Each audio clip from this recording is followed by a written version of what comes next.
Boa tarde a todos e todas que acompanham o Facebook da CUT Bahia. Eu sou Leonardo Pia, vice-presidente da CUT, aqui representando a presidente Leninha, que já participou das diversas atividades desta Semana do Trabalhador, com programação ao vivo, onde a CUT Bahia já debateu diversos temas. Aqui nós discutimos sobre educação na segunda-feira. Na terça-feira, discutimos sobre o teletrabalho, as empresas e os trabalhadores que realizam essas atividades e que estão realizando essas atividades nessa nova rotina de combate à disseminação do coronavírus.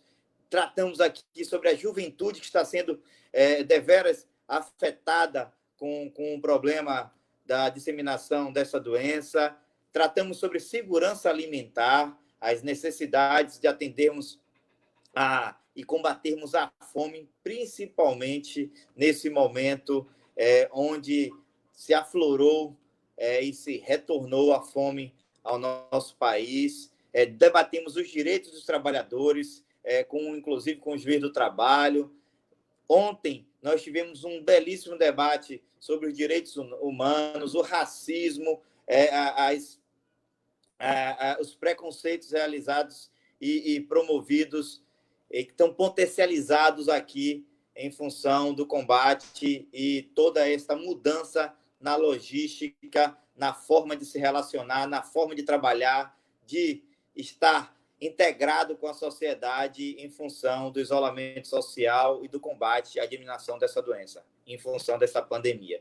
E hoje nós vamos estar aqui debatendo um pouquinho sobre a saúde do trabalhador, como isso tem afetado o dia a dia do trabalho, como isso tem afetado o dia a dia do trabalhador baiano, trabalhador brasileiro, e os reflexos, inclusive, na saúde mental desses trabalhadores, já que as rotinas e as atividades estão sendo totalmente modificadas em razão da pandemia. Então, nós podemos verificar uma nova modalidade bastante intensificada nesse momento, que é a modalidade do teletrabalho, do trabalho em casa, mais conhecido como home office, e nesses nossos programas ao vivo, também mais conhecido como as lives, nós debatemos algum desses temas. E hoje nós vamos aprofundar sobre os reflexos na saúde do trabalhador, na saúde mental do trabalhador, mas também nesses reflexos à família desses trabalhadores que estão exercendo as suas atividades em casa e como se proteger, como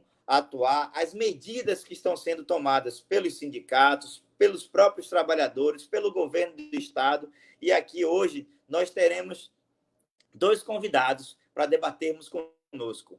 A psicóloga Iana, que também é diretora do Sindicato dos Psicólogos da Bahia e nossa diretora de Juventude da CUT Bahia. É um prazer estar debatendo com Iana, que também já discutiu o tema sobre os reflexos do combate à pandemia na juventude baiana. E teremos aqui para dialogar sobre os decretos-leis, as notas técnicas, as recomendações da Organização Mundial de Saúde, como se comportar, quais são as orientações dos órgãos de saúde. Nós teremos o presidente do Conselho Estadual de Saúde, o companheiro Ricardo. E, para isso, eu gostaria de já convidar a nossa companheira Iana para iniciar esse debate, debatendo aqui conosco como é que está vendo a academia, os psicólogos, nesses novos processos produtivos, nesse novo modo de realizar o trabalho, já que, de forma repentina, muitos dos trabalhadores tiveram, infelizmente, sustados seus contratos de trabalho, suspensos seus contratos de trabalho, enfrentado as demissões e também nas novas modalidades de realização, como os trabalhos home office e outros novos modelos de trabalho. Chegou aqui a nossa companheira Iana. Iana, boa tarde. Como é que nós estamos vivenciando e como os psicólogos estão observando esse novo modelo de realização de trabalho em função da pandemia que está assolando todo mundo? Companheira Iana, uma boa tarde. Boa tarde a todos e todas. Boa tarde, companheiro Pia. Bom, tratar, em um momento de pandemia, de crise sanitária, com o tema da saúde mental, se faz fundamental. Então, parabenizar a CUT pela iniciativa e por provocar esse debate na semana que está sendo chamada de Semana do Trabalhador. Né? Então, o intuito é a gente trazer essa diversidade de aspectos da vida e da realidade do trabalhador e, por que não, falarmos da saúde mental, que tem afligido tantos e tantas. E eu queria começar abordando um pouco do que tem sido essa quebra de rotina. Né? A gente sabe que, junto à pandemia, veio a necessidade do isolamento social, que é a medida que garante uma diminuição do contágio e do aumento acelerado das contaminações, e esse isolamento social tem provocado uma quebra na rotina. E aí, de forma geral, na rotina dos trabalhadores e das trabalhadoras que estão na modalidade de teletrabalho, home office, dos trabalhadores e das trabalhadoras que estão tendo também a necessidade de ir para a rua por estar nos serviços essenciais. Mesmo estes e estas, a rotina também tem uma quebra. Seu fluxo muda, a quantidade de pessoas na rua tem mudado, o tempo e o horário de trabalho tem mudado. Enfim, então existe essa quebra da rotina. Antes era de segunda a sexta, de segunda a sábado, quem trabalhava com escalas, isso tudo modificou. E o que é que essas modificações têm implicado? Tem implicado em uma nova forma e uma necessidade de organizar o seu tempo, de organizar o seu dia e a sua semana. É uma tarefa que, para algumas pessoas, soa com muita tranquilidade, que tem facilidade em se adaptar a essa quebra de rotina, mas para outras tem surgido uma demanda e uma necessidade de refletir sobre o seu tempo, refletir sobre a sua ocupação, refletir sobre o seu cotidiano, que modificou drasticamente. E isso acaba tendo um impacto. Você havia me perguntado sobre como é que estava a atuação dos psicólogos e das psicólogas. A gente tem dito no nosso meio que antes mesmo da pandemia já existiu uma demanda crescente de atendimento e de psicoterapia. Essa demanda aumenta e se agrava nesse momento da pandemia, e o Conselho Federal de Psicologia, o Conselho Regional de Psicologia, adotou medidas que possibilitou o atendimento online. Na verdade, o atendimento online ele já era permitido anteriormente, tem todo um processo, uma burocracia que é fundamental que se tenha para garantir o oferecimento e a oferta de um serviço de qualidade. E neste momento de pandemia, muitas pessoas têm buscado essa modalidade de psicoterapia para dar conta das questões que os afligem durante essa quarentena, durante esse isolamento social. Mas o companheiro Ricardo chegou aí. O Pia gostaria de apresentá-lo.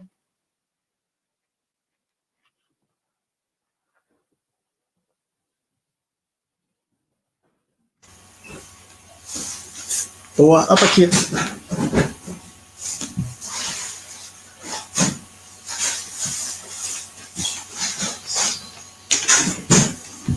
Bom, parece que o Pia travou aqui, então seja bem-vindo, Ricardo.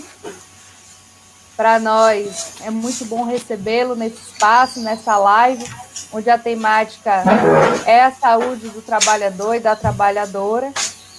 Para quem não conhece, Ricardo Mendonça é presidente do Conselho Estadual de Saúde e nós o convidamos para ele trazer para nós alguns aspectos no campo da saúde, com base nos decretos, o que tem aí de normativa, e quais são as novidades que essa pandemia trouxe para o campo da saúde e como é que está sendo conduzida a situação. O Pia voltou. Obrigado, Diana. Acho que a chuva aqui está atrapalhando a transmissão, mas vamos seguir o nosso debate. Companheiro Ricardo é o nosso conselheiro estadual de saúde, que está aqui presente para debatermos conosco sobre as medidas que estão sendo tomadas para combater a disseminação. Infelizmente, muitas empresas não têm seguido as orientações da Organização Mundial de Saúde, diversas outras não têm sequer seguido a legislação especial que tem sido promulgada no estado da Bahia, no governo brasileiro. Já são 3 legislações federais. Até o dia 24 de abril, mais de 45 decretos, portarias do Ministério da Saúde tinham sido emitidas. Aqui no governo do estado, no mesmo sentido, legislando em função da defesa dos trabalhadores, da sociedade, combatendo a disseminação da nossa doença. Companheiro Ricardo, como tem sido a atuação do Conselho Estadual de Saúde, a representação dos trabalhadores nesse combate ao Covid-19 na Bahia? Vocês estão me ouvindo? Perfeitamente, Ricardo. Boa tarde, Urpia, boa tarde, Ina. Na realidade, assim, agradecer o convite, né? A gente aqui falar para o público, não só da Central Única dos Trabalhadores, mas falar para os trabalhadores em gerais. Na realidade, o Conselho Estadual de Saúde vem participando desde janeiro na elaboração do plano de contingência e emergência do Covid-19. Em dezembro do ano passado, a Organização Mundial de Saúde já tinha alertado a todos os países a descoberta do Covid-19 na China e já solicitava alerta dos países, com relação à expansão do Covid-19. E aí eu acho que a gente tem que registrar e trazer na história, certo? Que é importante os trabalhadores, os usuários do Sistema Único de Saúde entender a demora do Ministério da Saúde, certo? Em acreditar nessa demanda. A gente está vendo o que está acontecendo, né? Troca de ministro em meio à pandemia do Covid, o posicionamento do governo federal através do presidente da República, né? Querendo, acabar com o isolamento social. E isso, nesse momento, é importante, e o Conselho Estadual de Saúde vem defendendo isso, e a gente fez uma recomendação ao governo do estado e aos 417 municípios do estado da Bahia, que mantenha o isolamento social.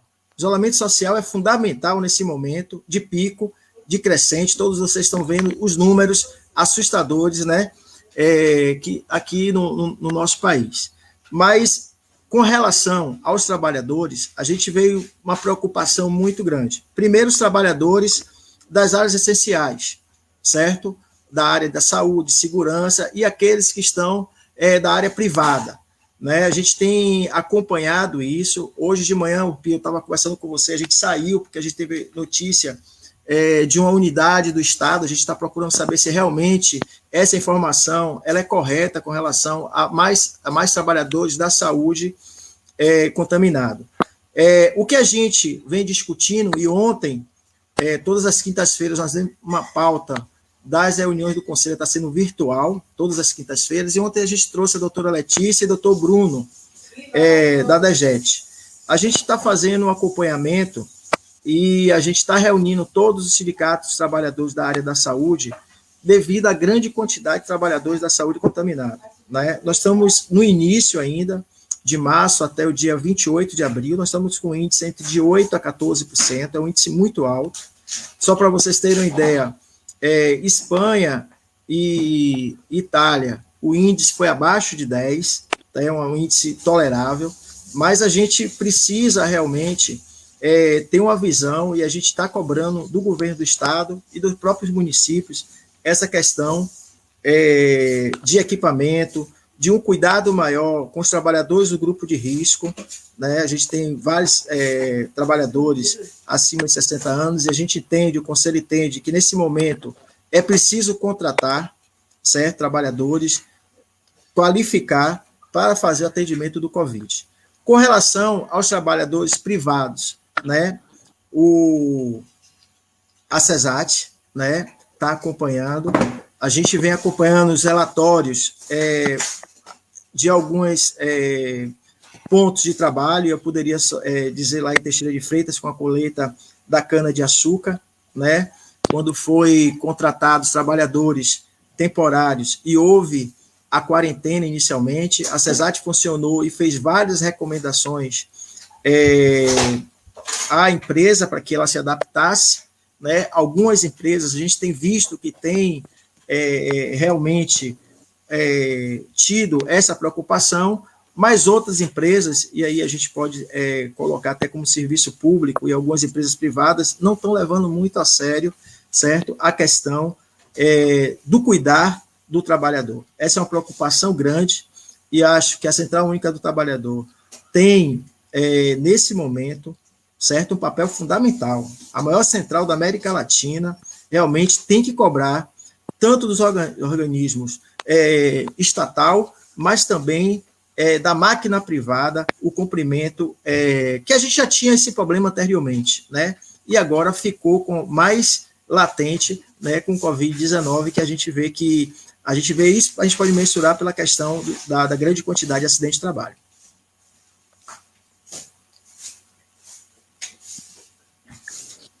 Sem dúvida, Ricardo. Esse debate que estamos estabelecendo inicia dar continuidade à nossa posição de tentar garantir a saúde dos trabalhadores e a segurança no exercício. E é bom frisar que, entre as medidas, como bem relatado por Iana e por Ricardo, isolamento social e a necessidade da manutenção das atividades essenciais para garantir, né, o acesso a bens necessários à população, eles precisam ser ponderados. Não há que fazer confusão entre serviços essenciais e a quebra do isolamento social. A maior vacina, como Iana e Ricardo têm mencionado, no momento, mundialmente, é o isolamento social. E nós devemos defender, buscar que as empresas garantam os salários, garantam os direitos para a garantia do exercício do isolamento social. E com esse isolamento social, as mudanças na rotina, como a Iana mencionou, e também os aspectos psicológicos das mudanças do trabalho, elas vão atacando os trabalhadores, mas eles também vão tendo seus reflexos nas suas famílias. Iana, o que é que o trabalhador pode fazer para minimizar os efeitos negativos dessa nova rotina em que se estabeleceu dentro de casa, onde transferiu-se o trabalho que era realizado em um outro local para dentro de casa, no convívio com seus familiares, compartilhando o momento de alimentação, o momento da cocção dos alimentos, o momento com a família, com sua esposa, com os filhos. Como você pode apresentar ações que minimizem esses impactos para que os trabalhadores não sofram nesse momento de mudança social através desse isolamento? Bom, o fundamental é, para quem teve toda a sua rotina prejudicada, tentar construir uma nova rotina e tentar inserir hábitos saudáveis nessa rotina. Para quem ainda tem uma parte da sua rotina estabelecida, é organizar o restante do tempo com atividades dentro de casa. E aí eu vou dar alguns exemplos. Quem está trabalhando na modalidade de home office ou teletrabalho, é fundamental que delimite o tempo. Eu começo tal hora e finalizo o meu trabalho tal hora. Porque a gente tem uma tendência nessa modalidade de trabalhar mais horas do que nós trabalharíamos se estivesse no ambiente de trabalho. Então, esse é o primeiro ponto que a gente tem orientado e sugerido às pessoas que estão nesta modalidade. Organize o seu tempo de horário. Se possível, para dar o clima de que, de fato, ali está em um momento de trabalho, use a roupa que você costuma usar para ir para o seu trabalho. Tente verificar na sua casa um ambiente para que aquele seja um ambiente associado ao trabalho, ou que você modifique algum cenário, tire um enfeite ou acrescente outro, para dar aquele clima de que ali é um ambiente de trabalho. Isso tudo é importante para que a gente estabeleça o horário e o tempo e não trabalhe e nem se sobrecarregue apenas com o home office ou com teletrabalho. Para quem ainda está em trabalhos externos, é importante que tome todos os cuidados e todas as medidas necessárias, não só sair, mas principalmente quando retornar para casa. E aí eu me refiro, nesse momento especificamente, aos trabalhadores e às trabalhadoras da área de saúde. Porque esses e essas estão com a preocupação triplicada, diria. Não é só pela crise sanitária, que aí eu gostaria de fazer um parêntese.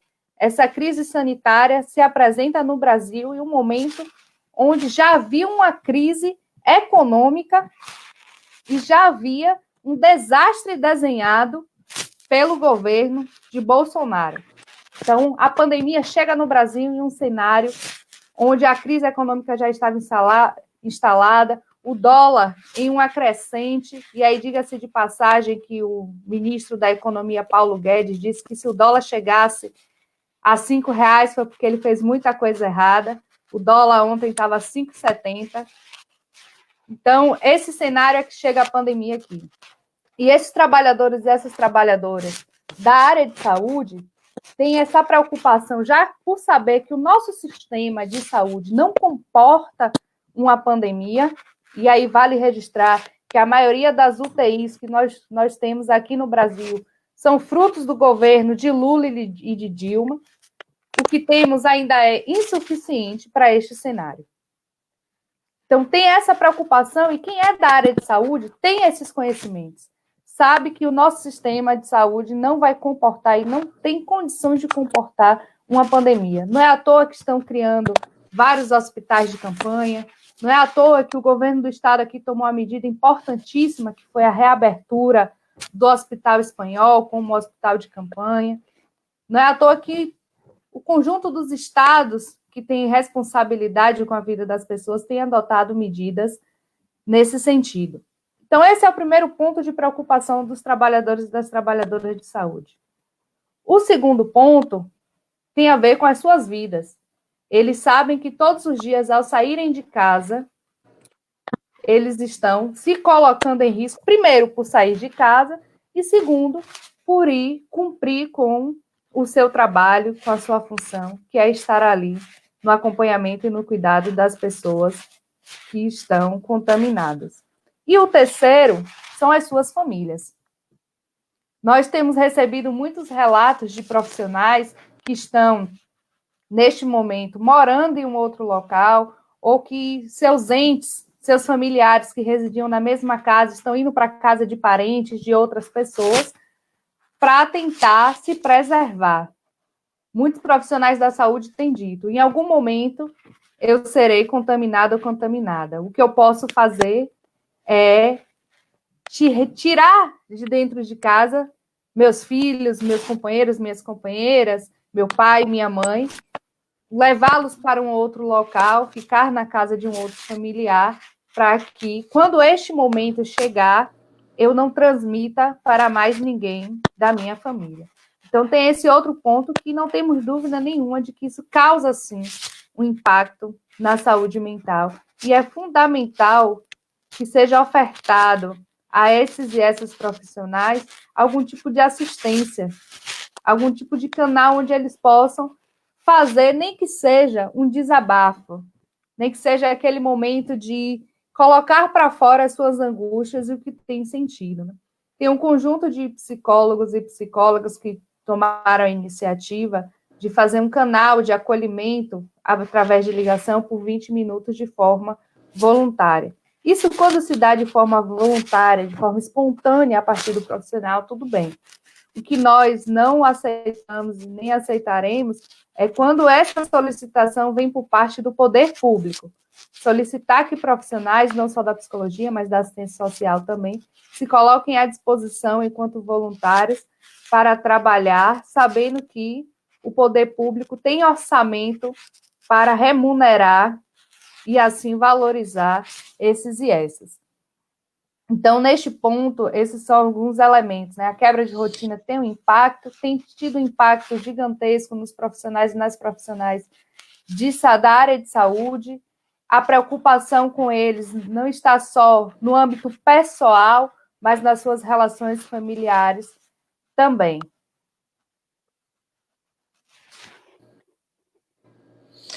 Isso é muito importante que você coloque, Ana, pois se estendendo para os profissionais da saúde, esta preocupação que eles estão vivenciando no dia a dia, essa preocupação se estende para aqueles profissionais das atividades essenciais, né? Eu vou trazer um caso aqui, setor petróleo, como a Petrobras, são 8 trabalhadores no sistema Petrobras em todo o Brasil, um número absurdo, maior do que a soma de 3 estados do país. Se você for observar os contaminados no Mato Grosso do Sul, no Mato Grosso e no Tocantins, só a Petrobras tem mais contaminados do que esses 3 estados. E esta insegurança de você ir ao trabalho, a responsabilidade de exercer uma atividade essencial para garantir a energia do cidadão brasileiro e a preocupação de, ao retornar ao trabalho, trazendo uma doença para o seu seio familiar e uma insegurança também no trabalhador, problemas psicológicos e perturbações no dia a dia, que a gente precisa ir com suas dicas e com o atendimento médico e psicológico necessário tentar reduzir esses efeitos. E, claro, nós precisamos que isso seja feito de forma sistematizada. Não pode somente deixar pelo voluntarismo de um grupo de profissionais que muito salutarmente tem realizado essa atividade, mas o Estado tem que cumprir o seu papel de ser presente e de atuar nesse sentido. Companheiro Ricardo, dentro desse debate que está estabelecido do poder e do papel do Estado interferir no combate à disseminação, não só da doença, mas dos reflexos, tanto psicológicos como econômicos, provenientes do combate e através da realização do isolamento social, o que é que você pode destacar de atuação do Conselho Estadual de Saúde, das determinações e das orientações tanto do CESAT como do Sereste aqui em Salvador e do CESAT aqui no estado da Bahia, para garantia do trabalho seguro e da manutenção da saúde daqueles trabalhadores que exercem atividades essenciais, mas também as ações para garantir que aquele trabalhador que, no momento, precisa realizar e deve se manter no isolamento social, tenha as suas condições e a sua dignidade de moradia, de acesso à informação, de acesso à água, à energia. Então, nós entendemos que energia e água deveria ser um direito de todos, assim como a moradia, e um dever do Estado promover a todo e qualquer cidadão. Como é que tem atuado o Conselho Estadual de Saúde nesse sentido, das garantias constitucionais, das garantias fundamentais dos direitos dos trabalhadores e da pessoa humana? Pia, na realidade, a gente já vem lutando com isso, e acho que Ana traz aqui uma coisa importante. Eu acho que a gente tem que fazer uma avaliação que o Sistema Único de Saúde nosso, com toda a deficiência em algumas áreas, a gente conseguiu botar ele para funcionar. Ele está passando por uma prova de fogo, né? E a gente precisa, depois que terminar a Covid-19, ver qual é o futuro do Sistema Único de Saúde. Acho que, para mim, está bem claro, né? E a gente precisa deixar assim uma coisa importante nos estados do Nordeste, a união do Consórcio Nordeste, que também vem produzindo, certo? Tem um médico infectologista, um grupo de médicos infectologistas que está trabalhando e está ajudando nessa construção. E aí a gente pode ver que a gente tem Sereste e CESAT aqui, muito bem aparelhado, certo? Com técnicos qualificados, que vem dando um apoio na questão, não só dos trabalhadores privados, como dos trabalhadores públicos. Mas a gente precisa entender o seguinte, a gente tem a emenda constitucional 95, ela trouxe um prejuízo muito grande, e a gente tem que deixar isso aqui relatado, que no ano passado, o governo atual deixou de repassar verbas federais, certo?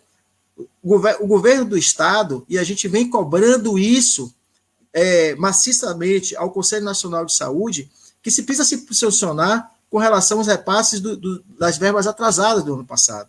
Não adianta vir verba agora do Covid, né? Mas a gente tem um déficit lá de trás, certo? Não se faz saúde hoje sem dinheiro, né? A gente tem um subfinanciamento, que é uma coisa que a gente precisa e deve se debruçar agora para tentar melhorar o nosso sistema. Mas o que é que a gente precisa hoje fazer? Nós estamos fazendo uma campanha, tá? Através do Conselho Nacional de Saúde, mais SUS e menos Covid, né? Essa campanha a gente está disseminando em todo o controle social para que a gente fortaleça isso. A gente precisa fazer uma discussão madura, que não dá para ter lei de responsabilidade fiscal para a área da saúde, para a área da educação, para a área da segurança pública. As prefeituras ficam altamente limitadas, o Estado fica limitado, e aí a gente vem no momento desse, que a gente precisa ter profissionais contratados para dar uma melhor atenção ao nosso usuário, a gente fica bastante restrito, né?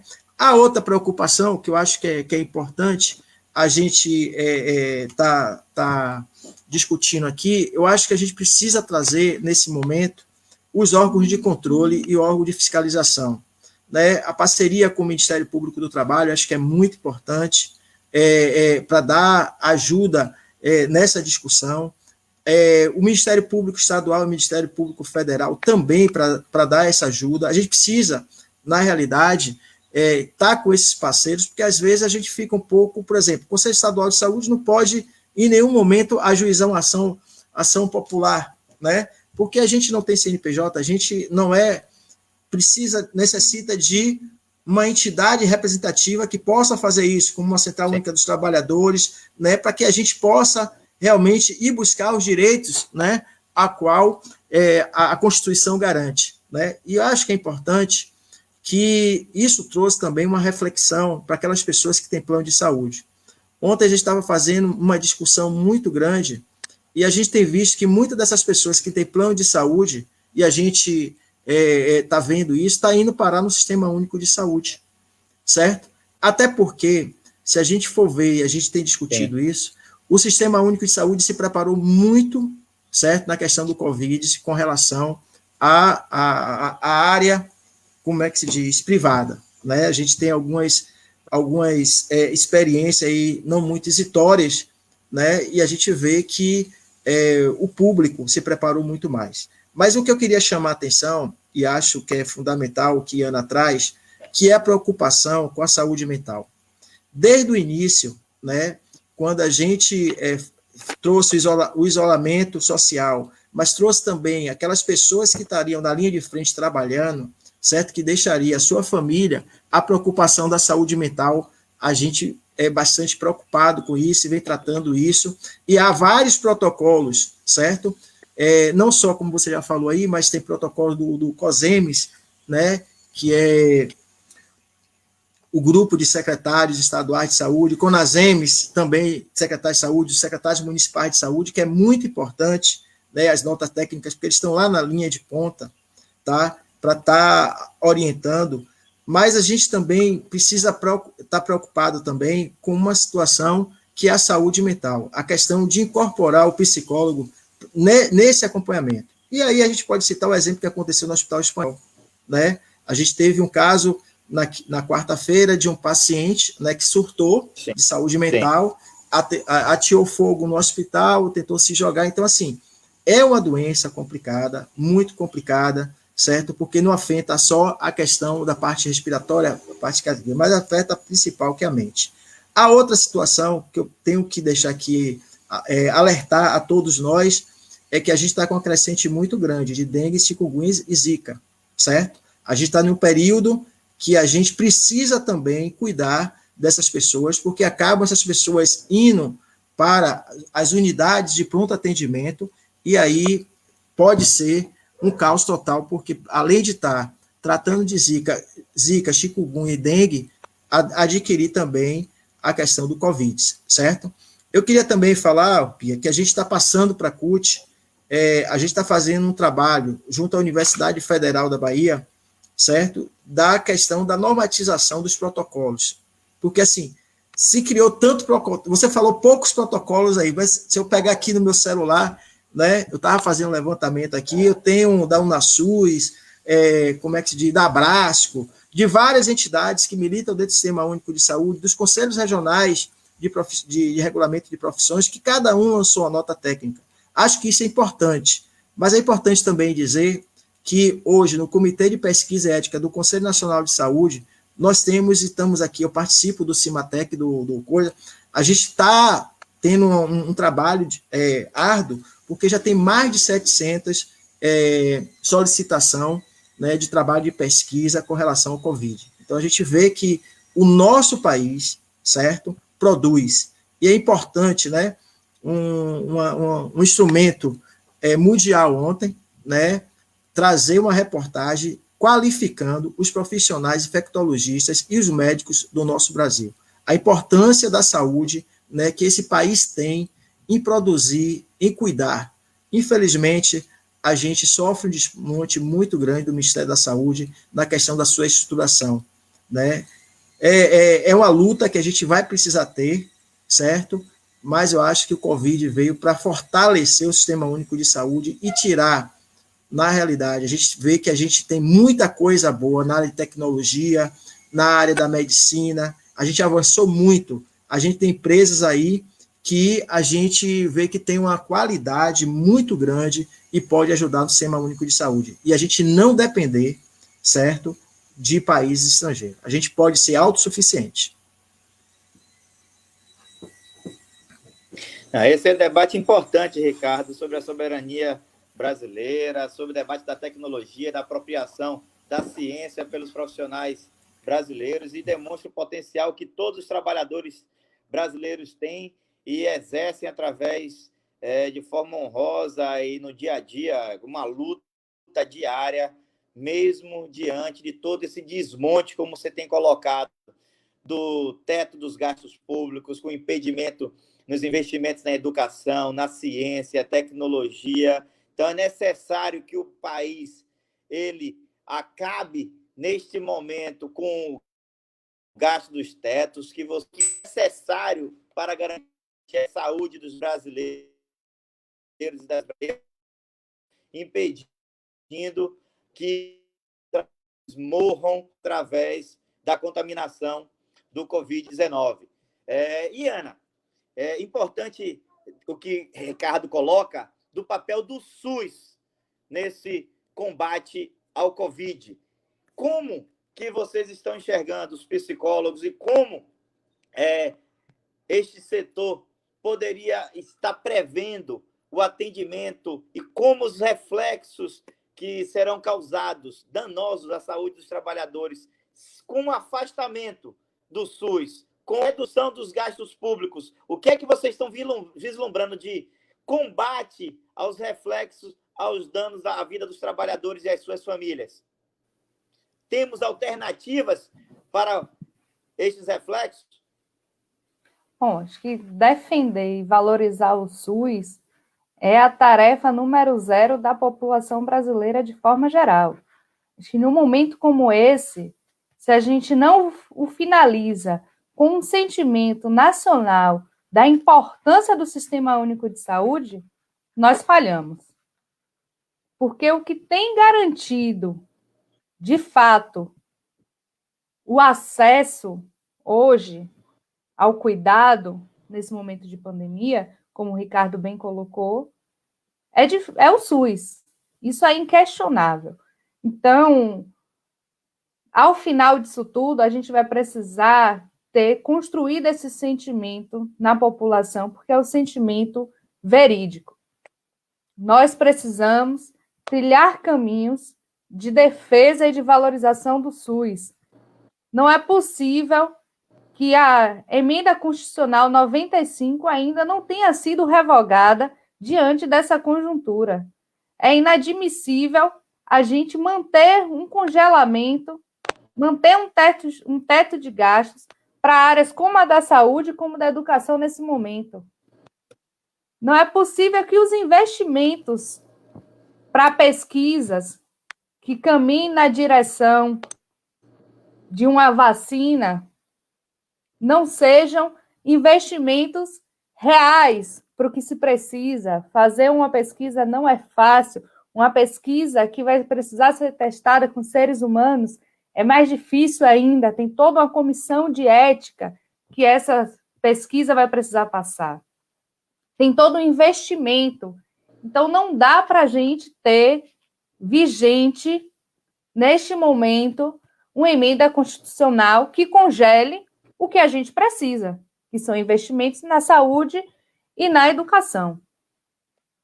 Óbvio que a gente fica tentando encontrar perspectivas para apresentar para a população que sejam esperançosas. Mas o primeiro é a gente trabalhar com o que a gente tem de real e de concreto. Não é novidade para ninguém, não foi a pandemia que trouxe o desemprego, não foi a pandemia que trouxe a crise econômica, não foi a pandemia que trouxe relações fragilizadas no mundo do trabalho, não foi a pandemia que trouxe retiradas de direitos da classe trabalhadora.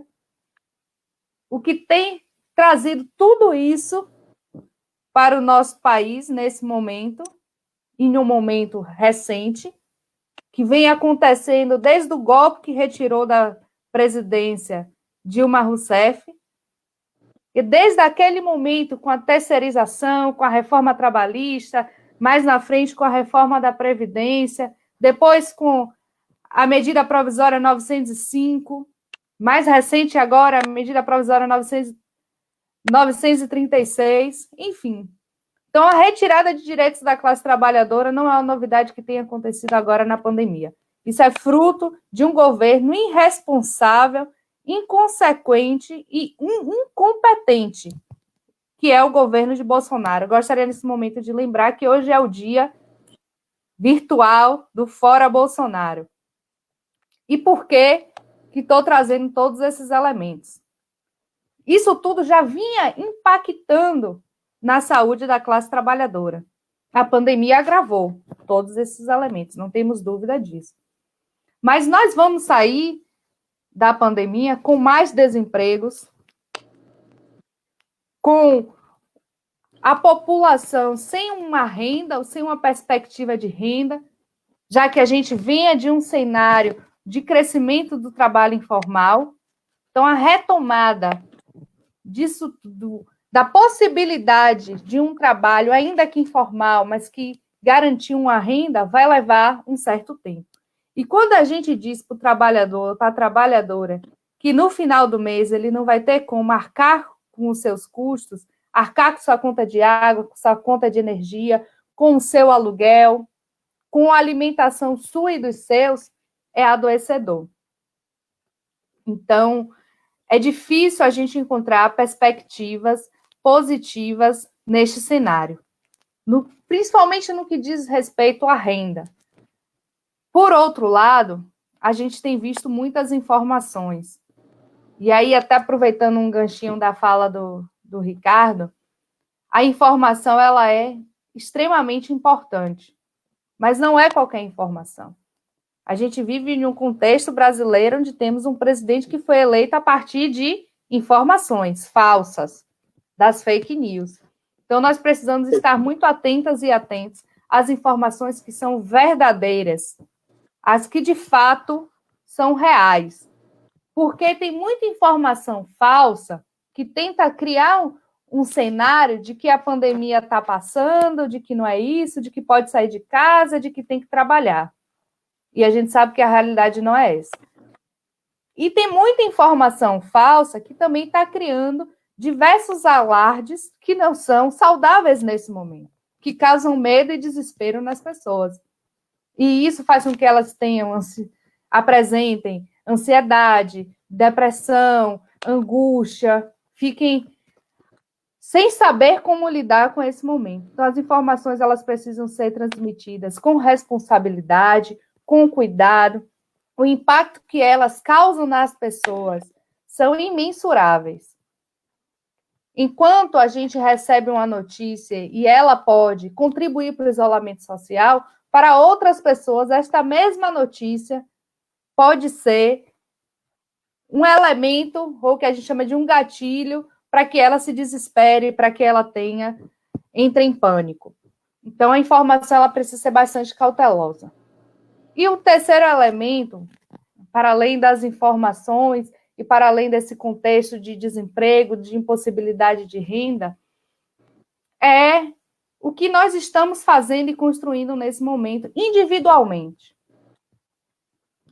Porque tem causado, e a situação que a gente tem vivido, é natural que se cause um processo de reflexão, um processo de contato consigo mesmo, de compreender o que é que tem acontecido, o que é que pode vir a acontecer.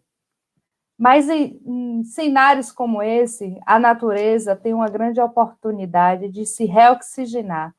A gente tem visto aí notícias de que os rios de Viena voltaram a ficar transparentes, de que o Himalaia voltou a aparecer, de que o céu de São Paulo não está tão poluído, de que os nossos rios estão se regenerando, de que as praias estão ficando mais limpas. Então, da mesma forma que a natureza e a biodiversidade têm essa capacidade, nós, seres humanos, também as temos. E precisamos, neste momento onde estamos isolados de aglomerações, de que estamos isolados socialmente, é fundamental que a gente olhe mais para dentro e menos para fora. E exercite em nós coisas que são fundamentais para sermos e nos sentirmos seres humanos, que é perceber que somos sujeitos errantes, que somos sujeitos em transformação, em modificação, e que somos passíveis de mudanças. E percebermos o que há em nós, que é importante que seja modificado, transformado nesse momento de pandemia. Perceber o que há em nós, que é possível melhorarmos. E temos uma capacidade que, na minha humilde avaliação, é a melhor capacidade do ser humano, que é a capacidade de aprender. E aí eu quero deixar essa reflexão para todos e todas, para que a gente ocupe o nosso tempo, neste momento de pandemia, com o aprendizado.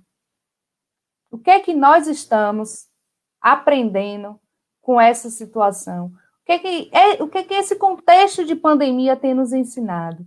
E que individualmente, quando tudo isso acabar e a gente olhar para trás, a gente vai dizer o quê? O que é que eu aprendi? O que é que nós aprendemos? O que tudo isso nos ensinou? Então, nós precisamos e temos necessidade de nos apegar a algo. Isso tudo, em algum momento, vai passar. E eu desejo que todas nós, ao olhar para o que passou, perceba o quanto nós crescemos e o quanto nós aprendemos e acumulamos pós-pandemia. Porque são esses elementos que vão ser necessários para que a gente continue caminhando e continue na defesa da classe trabalhadora, nos direitos dos trabalhadores e das trabalhadoras. Então, o que a gente acumula em momentos como esse são as ferramentas que vai nos ajudar nessa reconstrução do que está por vir, que é difícil dizer o que é, mas a gente precisa e estamos acumulando para este momento.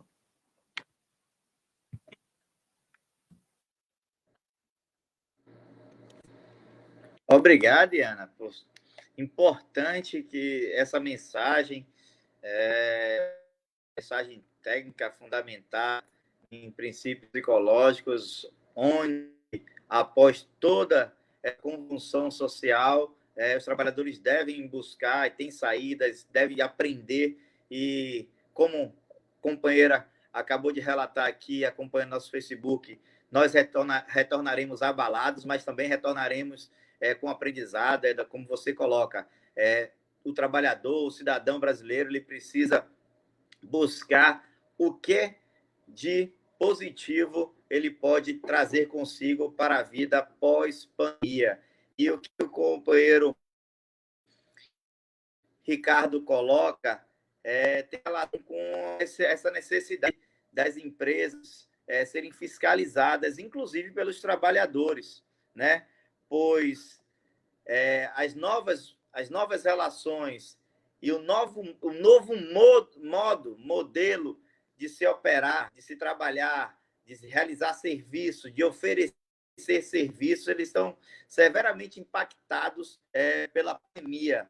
E ações simples poderiam estar sendo promovidas, a gente coloca como ações simples, claro, observando a complexidade que é o combate à disseminação dessa doença e o combate a esta pandemia. Mas deveríamos, e aí a CUT, os sindicatos, participando, inclusive, na próxima quinta-feira, apresentando a proposta da classe trabalhadora no Conselho Estadual de Saúde para que essa seja levada ao governo do estado da Bahia. Estamos também promovendo um debate no consórcio dos governadores do Nordeste para que as propostas dos trabalhadores também cheguem à totalidade do consórcio do Nordeste, de ações simples que vão desde a tirada, pelo menos a mensuração da temperatura dos trabalhadores, a chegada no ambiente de trabalho, uma coisa simples, dever de toda empresa, medir a temperatura dos seus trabalhadores à chegada, garantindo que aqueles com situações em que sejam direcionadas à residência, sejam direcionadas ao seu tratamento, para que não haja a possibilidade de contágio no ambiente de trabalho. E é bom frisar que, apesar da legislação brasileira, esta terrível legislação brasileira, promovida pelo atual governo fascista, tem tentado afastar o Covid enquanto acidente de trabalho, o STF ele considerou ilegal esta exclusão.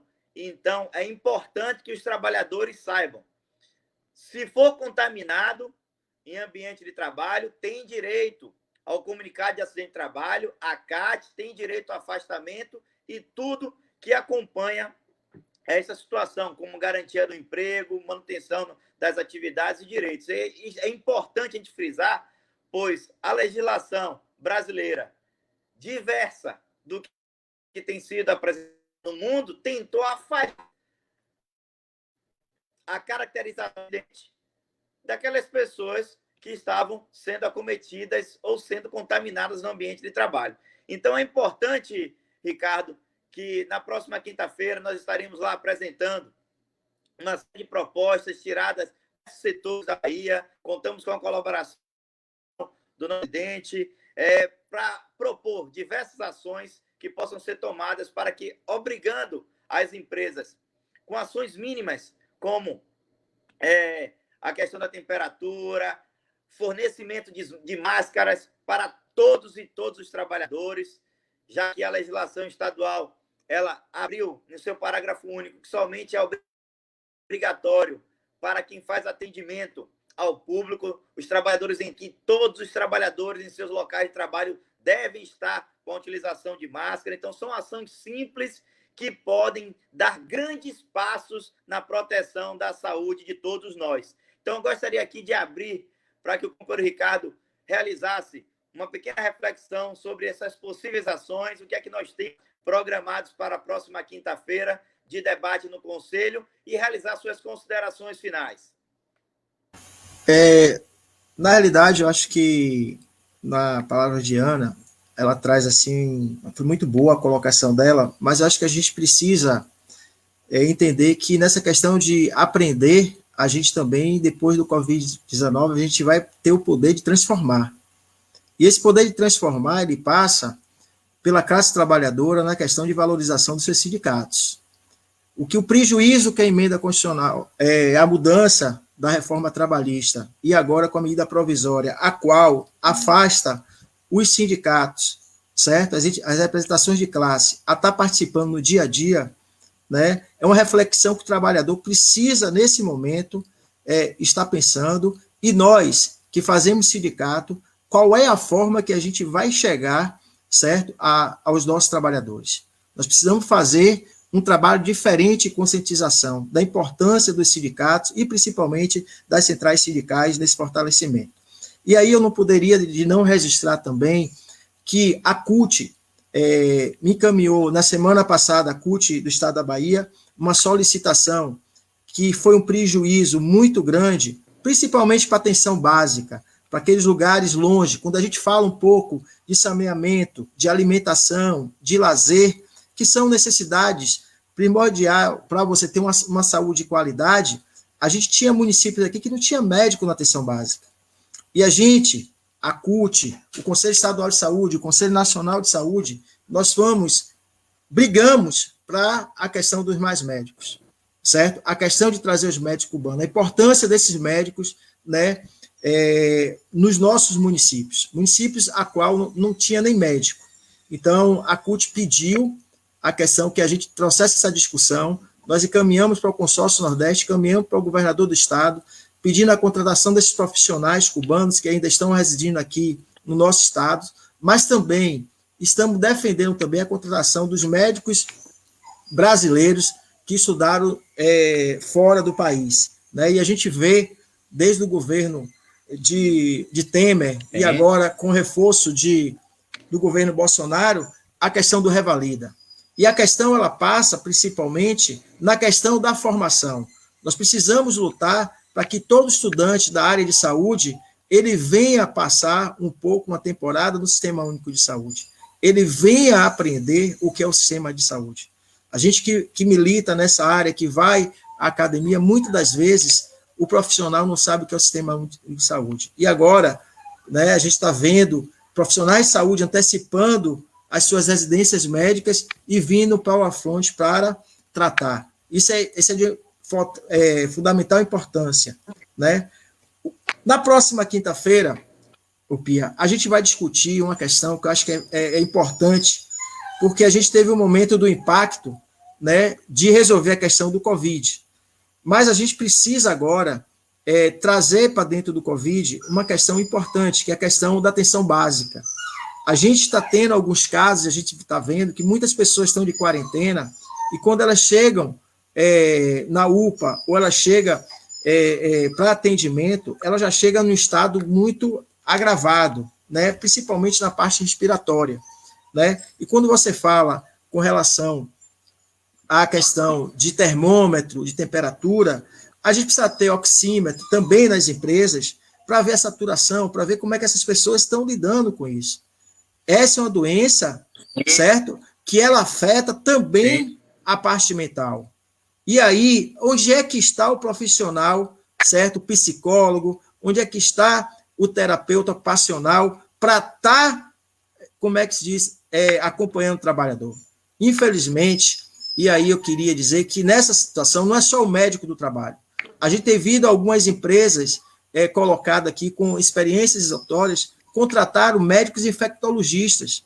Não adianta você dar equipamento se você não diz ao trabalhador como é que ele vai fazer a higienização correta, que ele tem que chegar na casa dele, ter um saco e depositar a roupa dele toda lá fora, certo? Para ele não contaminar a família dele, certo? Então, são coisas, né, que a gente precisa, a partir de agora, no dia a dia, né, do Covid-19, que é o poder de transformação, e teremos uma mudança muito sensível no nosso comportamento do dia a dia, né? Essa educação a gente precisa ter. Então, assim, essa é uma situação que a gente espera que transforme. A gente precisa fazer um esforço concentrado, e já nas minhas considerações finais, como é que se diz? A CUT precisa sair na frente com relação de agregar todas as entidades sindicais, não só filiadas à CUT, mas trazer os nossos parceiros, irmãos de outras centrais, de outros sindicatos, para a gente fazer um fórum, certo? Para discutir o que é que queremos do Sistema Único de Saúde, certo? Da saúde do trabalhador após o Covid-2019. Isso é importantíssimo, certo? Porque sequelas que vão ficar a partir do Covid-2019. A outra coisa que eu queria também deixar para finalizar, quando você traz a questão que o trabalhador que adquiriu Covid vai ser considerado como acidente do trabalho, é dizer que a CESAT, certo, está dando todo o suporte a esse trabalhador, e caso a gente tenha esses trabalhadores que precisem de atendimento, a CESAT não está fazendo o atendimento ambulatorial, mas se propõe, certo, a ajudar de outra forma na questão do encaminhamento, na questão se precisar de laudo médico, né, para estar ajudando aos trabalhadores. Então, a CESAT, através da doutora Letícia, ela deixou isso ontem bastante claro, com relação à situação, a parceira, certo? A doutora Letícia é uma médica importante aí na construção da saúde do trabalhador e trabalhadora. E também dizer, já finalizando, que a gente expandiu a nossa consulta pública, certo, para a proposta da política estadual de saúde do trabalhador e trabalhadora. Então, é importante nesse momento que nós temos de quarentena, que a gente leia a política que está lá, mas que a gente também opine, certo?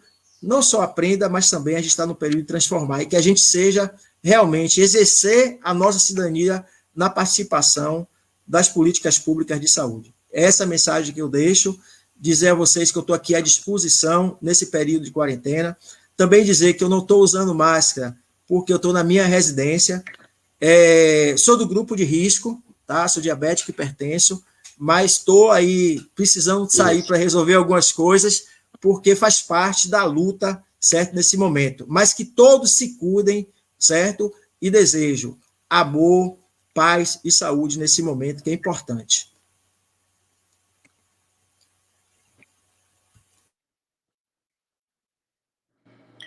Obrigado, Ricardo. É bom frisar que todos estamos sem máscara, pois estamos em nossas residências, né? Já que essas divulgações e nós estamos nessa campanha pela utilização das máscaras, pelo isolamento social, então é importante frisar que essa nossa transmissão está sendo realizada nas nossas residências e por isso nós estamos utilizando as máscaras. E, Ana, para finalizar, já que para os próximos debates ao vivo, nós vamos aqui, Ricardo, também médicos infectologistas, nós vamos trazer aqui os profissionais da academia para debater as questões do SUS, as questões do Revalida, para que a classe trabalhadora tenha propostas e apresente propostas que ajudem o fortalecimento da saúde pública e fortaleçam a cidadania e o seu exercício através das cobranças com os públicos, mediante, inclusive, os seus organismos de proteção, como os seus sindicatos, os órgãos do Ministério Público do Trabalho, para que a gente ultrapasse esse momento com os mínimos reflexos possíveis da Covid-19. E, Ana, para finalizar, qual seria a sua mensagem para os trabalhadores e as trabalhadoras baianas que nos acompanham? Antes de transmitir a mensagem, eu gostaria de pedir a ajuda de Ricardo para transmitir o nosso convite ao secretário de Saúde, Fábio Vilas Boas, para vir debater junto com a CUT os cenários da saúde, como isso tem impactado na vida dos trabalhadores e das trabalhadoras, quais são as medidas que estão sendo adotadas, o que está se vislumbrando posterior a esse período. Para nós seria gratificante construir esse debate junto com a presença dele. A mensagem que fica, Urquia, acho que está bem alinhado com aquilo que falei anteriormente, com o que Ricardo acabou de trazer, sobre essa nossa capacidade de aprendizado, que esse aprendizado vão ser as ferramentas para que a gente possa transformar o amanhã.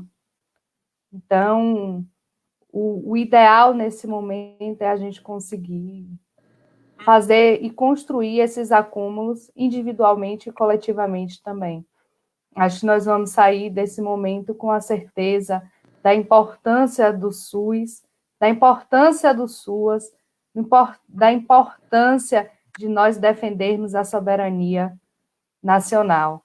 Porque se não fosse esse amparato, se não fosse o que nós construímos a nível de políticas públicas, sobretudo nos governos de Lula e de Dilma, nós estaríamos em cenários piores diante da pandemia. Então, a mensagem que eu deixo é que a gente aproveite esse momento para refletir sobre o eu, refletir sobre o nós e refletir sobre o todo. Se a gente quer transformar a sociedade, a gente precisa começar a nos transformar nossas relações mais próximas e, posteriormente, transformar o todo com mais pessoas convencidas da necessidade dessa transformação. Então, eu faço o convite a gente refletir e a gente acumular aprendizados nesse momento, porque esses aprendizados serão as ferramentas necessárias para quando esse momento de pandemia acabar, nós estarmos fortalecidos e fortalecidas para a reconstrução e para a transformação em busca da sociedade que queremos.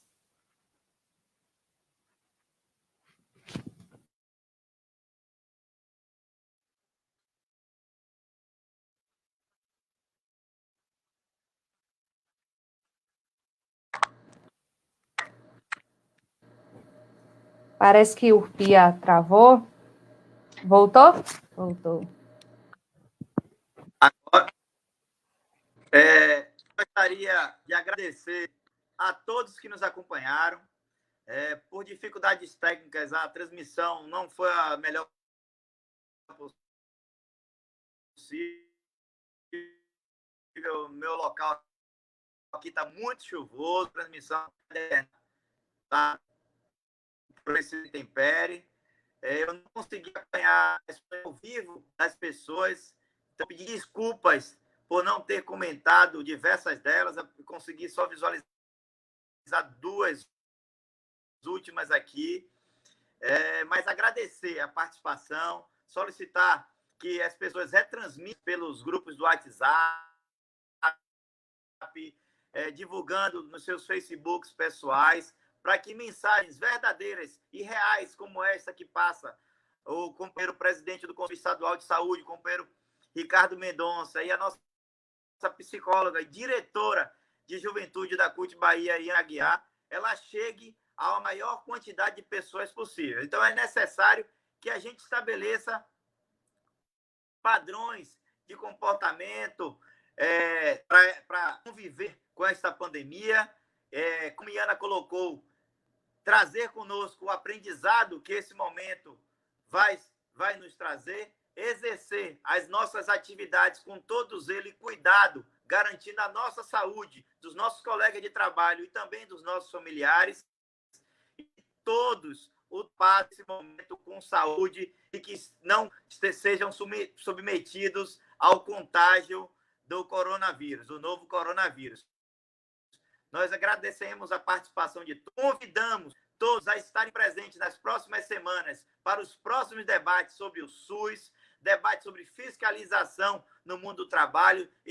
Aprofundaremos os debates sobre as propostas da classe trabalhadora e realizaremos um ao vivo também sobre as propostas da classe trabalhadora para o enfrentamento do coronavírus, como garantia de emprego, garantia de salário e remuneração, manutenção e garantia dos serviços públicos essenciais, como água, energia, telefonia. E nós convidamos a todos que nos acompanhem para esses próximos debates e que juntos